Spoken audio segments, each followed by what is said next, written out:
So hello guys, मैं रवि वर्मा और आप देख रहे हैं ओनली हेल्दी एडवाइस। तो प्रोटीन हमारे लिए कितना इंपॉर्टेंट है ये तो हम सभी लोग जानते हैं, लेकिन 90% लोग ऐसे हैं जो ये नहीं जानते होंगे कि उनके लिए प्लांट प्रोटीन बेहतर है या एनिमल प्रोटीन बेहतर है। क्योंकि काफ़ी सारे ऐसे प्रोटीन प्रोडक्ट्स हैं जिस पे साफ तौर से मेंशंस किया हुआ रहता है कि ऑल प्लांट प्रोटीन्स, और जिस पे मेंशन नहीं किया हो रहता है वो ऑब्वियसली एनिमल प्रोटीन होते हैं या तो फिर हाइड्रोलाइज्ड प्रोटीन होते हैं। तो आपके लिए कौन सा प्रोटीन बेहतर होगा, प्लांट प्रोटीन बेहतर होगा या एनिमल प्रोटीन बेहतर होगा?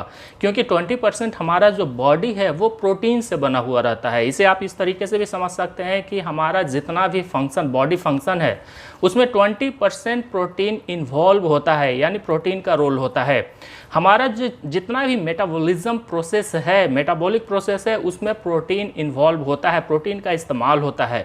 मेटाबॉलिज्म किसे कहते हैं, काफ़ी सारे लोग जानना चाहते हैं कि मेटाबॉलिज्म किसे कहते हैं। जब आप कुछ भी चीज़ खाते हैं, पीते हैं या तो फिर आपके बॉडी में कोई भी चीज़ जाता है तो वो एनर्जी में कन्वर्ट होता है, उसी प्रोसेस को मेटाबॉलिज्म कहते हैं या तो फिर मेटाबॉलिक प्रोसेस कहते हैं। और वो सभी अलग अलग तरीके से हमारे बॉडी में होते रहता है। तो उन सभी प्रोसेस में प्रोटीन का इन्वॉल्वमेंट होता है।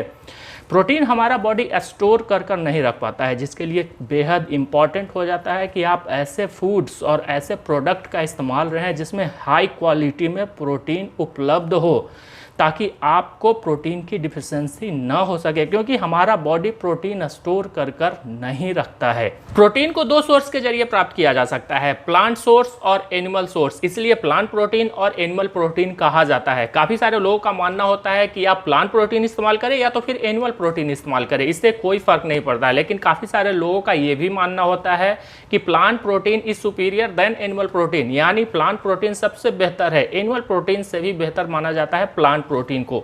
तो कौन सा प्रोटीन आपके लिए सबसे बेहतर होगा, प्लांट प्रोटीन आपके लिए सबसे बेहतर होगा या तो फिर एनिमल प्रोटीन आपके लिए सबसे बेहतर होगा?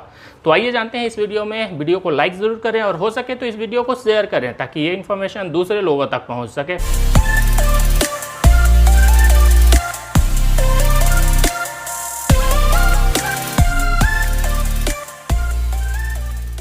आपके लिए प्लांट प्रोटीन बेहतर है या एनिमल प्रोटीन बेहतर है, इससे जानने से पहले आपको ये जानने की आवश्यकता होगी कि प्रोटीन बनती किस तरीके से है। प्रोटीन मोस्टली 20 अमाइनो एसिड से जुड़कर बना हुआ होता है।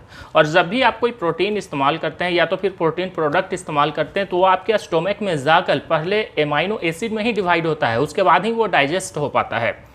एमाइनो एसिड को दो तरीके से बांटा गया है, essential amino acid and non essential amino acid. Non essential amino acid को तो हमारा बॉडी खुद ब खुद प्रोड्यूस कर लेता है, लेकिन एसेंशियल एमाइनो एसिड के लिए आपको अपने डाइट पे ही निर्भर रहना पड़ता है। और सही हेल्थ के लिए सही मात्रा में एसेंशियल एमाइनो एसिड का लेना काफ़ी इम्पॉर्टेंट होता है। और वो सही एसेंशियल एमाइनो एसिड या तो फिर आप प्लांट प्रोटीन के जरिए प्राप्त करें या तो फिर एनिमल प्रोटीन के जरिए प्राप्त करें। एनिमल प्रोटीन के कई सारे सोर्सेस हैं जहां से आप काफ़ी आसानी पूर्वक प्रोटीन प्राप्त कर सकते हैं। उसमें से red meat, meat, chicken, egg, fish काफ़ी प्रमुख माना जाता है। और भी कई ऐसे सोर्सेस हैं जहां से आप काफ़ी आसानी पूर्वक प्रोटीन प्राप्त कर सकते हैं। जिस तरीके से एनिमल प्रोटीन के कई सारे सोर्सेस हैं, उसी तरीके से प्लांट प्रोटीन के भी कई सारे सोर्सेस हैं जहां से आप काफ़ी आसानी पूर्वक प्रोटीन प्राप्त कर सकते हैं। उसमें से बीन्स, नट, दाल, ग्रीन पीस को प्रमुख माना जाता है। और भी कई ऐसे सोर्सेस हैं जहां से आप काफ़ी आसानी पूर्वक प्लांट प्रोटीन को प्राप्त कर सकते हैं। तो अगर आप एनिमल प्रोटीन इस्तेमाल कर रहे हैं या तो फिर प्लांट प्रोटीन इस्तेमाल कर रहे हैं तो दोनों में से कौन सा बेहतर होगा?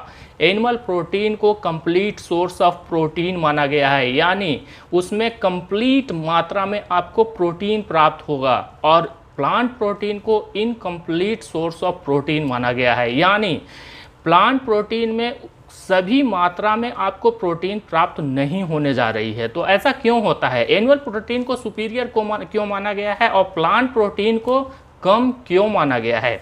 क्योंकि एनिमल प्रोटीन में सभी इसेंशियल एमाइनो एसिड मौजूद होते हैं। अगर आप एनिमल प्रोटीन इस्तेमाल करते हैं, एनिमल सोर्स के द्वारा आप एनिमल प्रोटीन प्राप्त कर रहे हैं, तो वहाँ पे आपको सभी इसेंशियल एमाइनो एसिड प्राप्त होगी।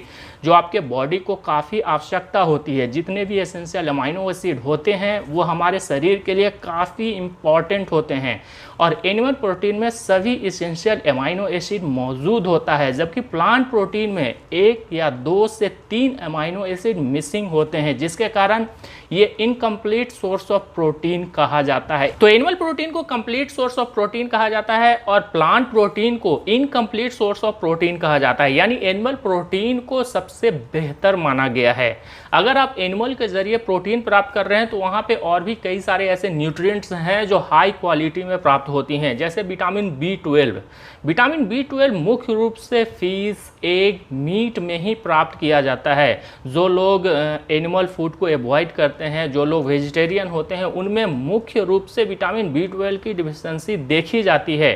तो जो लोग वेजिटेरियन होते हैं उनमें मोस्टली विटामिन B12 की डिफिशिएंसी देखी जाती है। अगर आप एनिमल फूड्स इस्तेमाल करते हैं तो प्रोटीन के साथ साथ आपको जिंक की भी मात्रा काफ़ी हाई मिलती है, क्योंकि जिंक भी केवल एनिमल फूड से ही प्राप्त किया जा सकता है।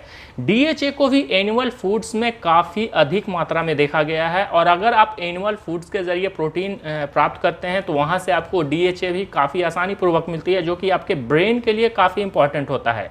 DHA काफ़ी सारे प्लांट्स में भी अवेलेबल होता है, लेकिन वहाँ से DHA को प्राप्त करना काफ़ी मुश्किल होता है।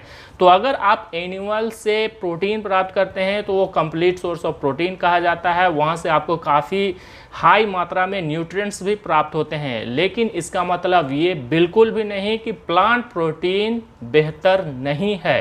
प्लांट प्रोटीन को काफ़ी सेफ प्रोटीन कहा जाता है। अगर आप प्लांट के द्वारा प्लांट खाद्य पदार्थों के द्वारा प्रोटीन प्राप्त करते हैं तो वो बिल्कुल भी सेफ कहा जाता है। लेकिन अगर आप एनिमल फूड्स के ज़रिए प्रोटीन प्राप्त कर रहे हैं, स्पेशली रेड मीट के ज़रिए, तो रेड मीट खाने वालों में हार्ट डिजीज़ का खतरा बना हुआ रहता है। जितने भी लोग रेड मीट का इस्तेमाल करते हैं उनमें से काफ़ी सारे ऐसे लोग हैं जो हार्ट डिजीज़ से परेशान रहते हैं। तो इसका मतलब ये बिल्कुल भी नहीं कि प्लांट प्रोटीन बेहतर नहीं है। प्लांट प्रोटीन भी बेहतर है और ये एक सेफ प्रोटीन माना जाता है। अगर आप हाई प्लांट प्रोटीन इस्तेमाल करते हैं तो कई सारे ऐसी बीमारियां हैं जिसके खतरे से आप बचे हुए होते हैं, क्योंकि एनिमल फूड्स के जरिए कई ऐसी बीमारियां हैं जो मनुष्यों में उत्पन्न होते हुए देखा गया है। यहाँ तक कि हार्ट डिजीज जैसी बीमारी भी एनिमल फूड्स के जरिए उत्पन्न होती है। तो अगर आप प्लांट फूड्स के जरिए plant protein, high plant protein का इस्तेमाल करते हैं तो काफ़ी ऐसी बीमारियां हैं जिससे आप सुरक्षित रहते हैं। यहाँ तक कि हार्ट डिजीज जैसी बीमारी से भी आप सुरक्षित रह सकते हैं। तो प्लांट प्रोटीन काफ़ी सुरक्षित प्रोटीन माना गया है, जबकि एनिमल फूड्स से काफ़ी सारे लोगों में काफ़ी सारी बीमारियां देखी गई हैं। लेकिन एनिमल प्रोटीन को बेहतर माना जाता है क्योंकि इसमें सभी इसेंशियल अमाइनो एसिड मौजूद होते हैं, और प्लांट प्रोटीन में सभी इसेंशियल अमाइनो एसिड मौजूद नहीं होते हैं। तो वीडियो अच्छा लगा हो तो वीडियो को लाइक ज़रूर करें, शेयर करें, ताकि ये इन्फॉर्मेशन दूसरे लोगों तक पहुंच सके।